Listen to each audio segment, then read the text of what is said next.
CherieHanson here.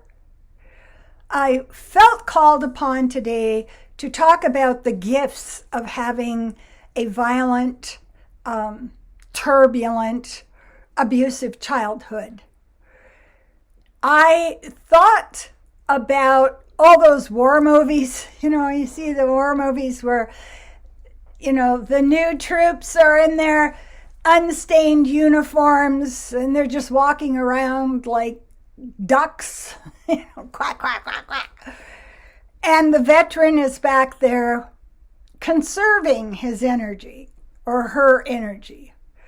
The veteran is battle scarred. The veteran has been through this. The veteran has learned how to keep their wits about them, how to stay calm and cool, how to read the battlefield. And this is one of the things I'm so grateful for in my journey. Was it an easy path to go from being terrified from the age of 18 months to 13 years old? No, it wasn't. But the gift of that is that I am not criminally naive. Can I explain that term to you? A person who is criminally naive may hear screams from next door, may see a child run out the door, as I have, with a mother chasing with a knife, and say to themselves, "Oh, it's okay. Nothing will happen." The people who say there is no child abuse, there is no attempt to control our minds, there is no use of fear gas, hey, got that?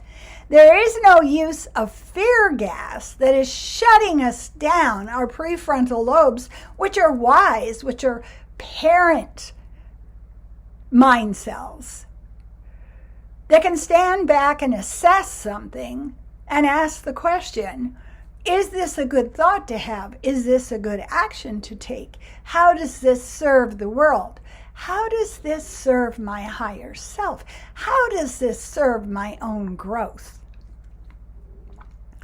When we have a mind habit of evaluating what we are feeling, we now become very useful in a time of chaos and confusion. It's like somebody, and I can say this because I don't have it, who has a sense of direction and can always take you to where you're trying to go. So, the gift of being in a war zone from the time you were born, and for me, it pretty much ended when I was 13, when my father moved out, is that we become very capable of reading energy, of seeing what's going on. It's not news to us that if a child is attacked, bullied, if you take away all support from them, they're going to cling to the authority figure even harder. And that's what's going on right now. If I can give fear gas to you, then I am more likely to have a mindless mob following me.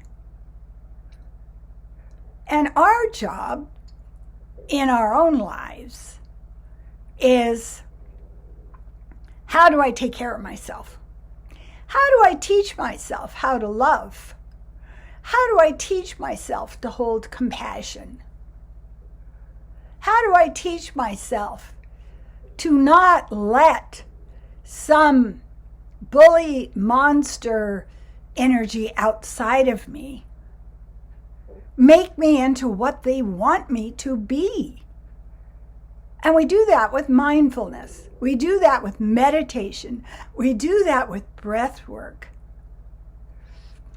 I have two really good examples lately that were sort of magnificent. There is a woman who's done a documentary called Tiny Little Things. She had a childhood of massive, murderous cruelty around her.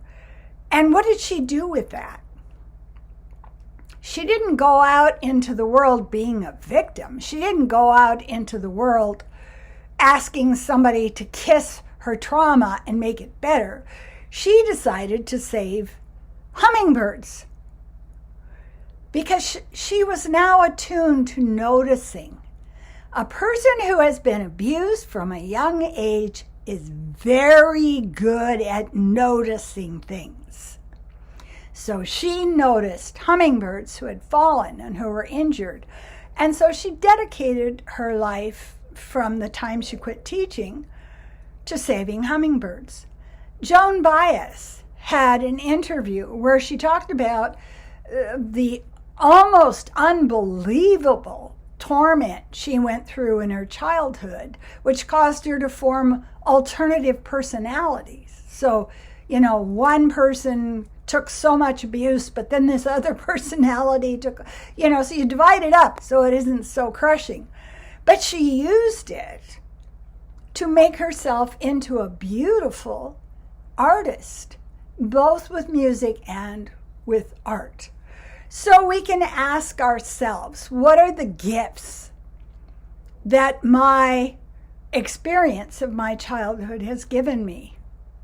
And I can tell you for certain sure, when you're a person who has gone through that, you know what lack of compassion looks like. You know what cruelty does to the culture, to the children, to yourself. And now you make a commitment. How do I move through the world? Keeping that flame of love, of compassion lit. And it isn't following what other people are doing. They really are not in a place where they know what they're doing.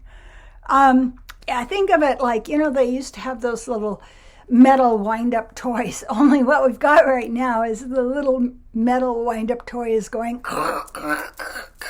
it's not following any particular choreography of efficient movement.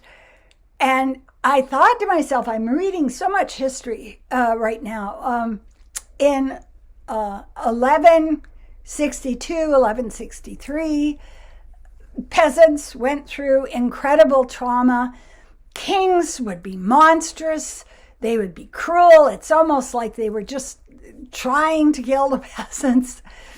And I see this with what's going on now. Let's cut off who, and then nobody will know how to take care of their own health. They won't have access to what France or Spain or Canada, I hope, will stay on that path, is doing to take care of their citizens. Because if there's massive death, if there is this massive failure of the system, nobody can think. They can't think right. They can't feel right.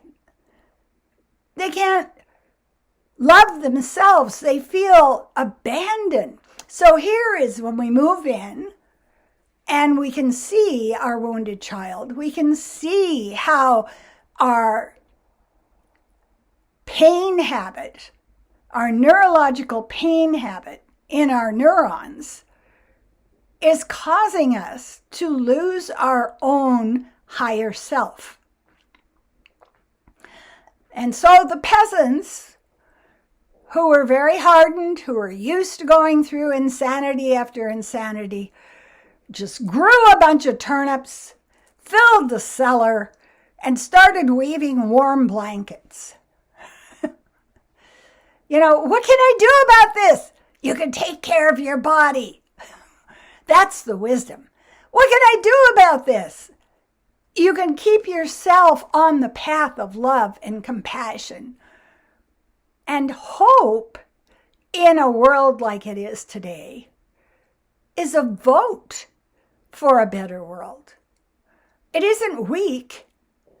It is amazingly strong to have faith that people will learn and grow and be kind. Now, what's your job? Your job is to handle your shit. You've got your shit, all right? Nobody's going to help you with that. And I can tell you from 80 years of experience, whatever happened to me when I was a kid, whatever things I went through, no matter how many times I woke up screaming with nightmares at night, nobody outside of me is going to fix that. And why would I expect them to? So, we're going to put on our combat boots. We're going to look at our compass of kindness, compassion. And we get on the road to leaving behind the feeling that we have no power. Leaving behind the feeling that only if other people love us are we good enough. The leaving behind of, oh, the group has to applaud me or I'm not powerful enough. We are on a big adventure. If you're a hobbit, you're on a tiny pony, and the rest of the people are on taller ponies, but you are on an adventure right now. And let's think of it that way. Should I give in to fear? What's that going to get you? Is that going to make it better? No. Should I be angry?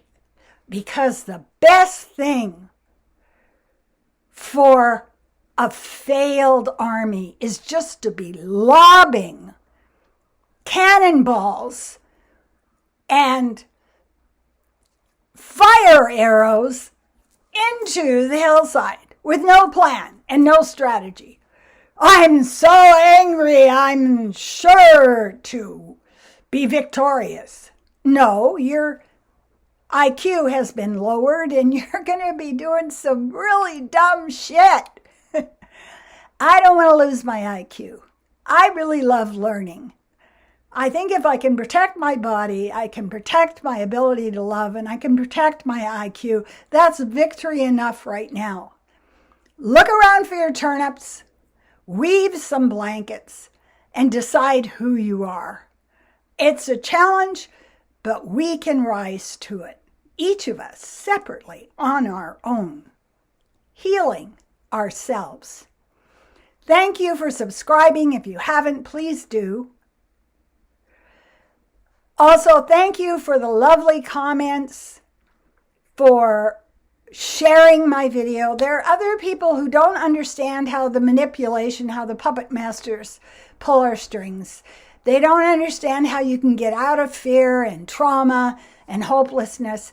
But believe me, those of us who have come through a violent childhood and are now in a place of inner peace, we can teach that because we did it. Thank you so much. I appreciate you.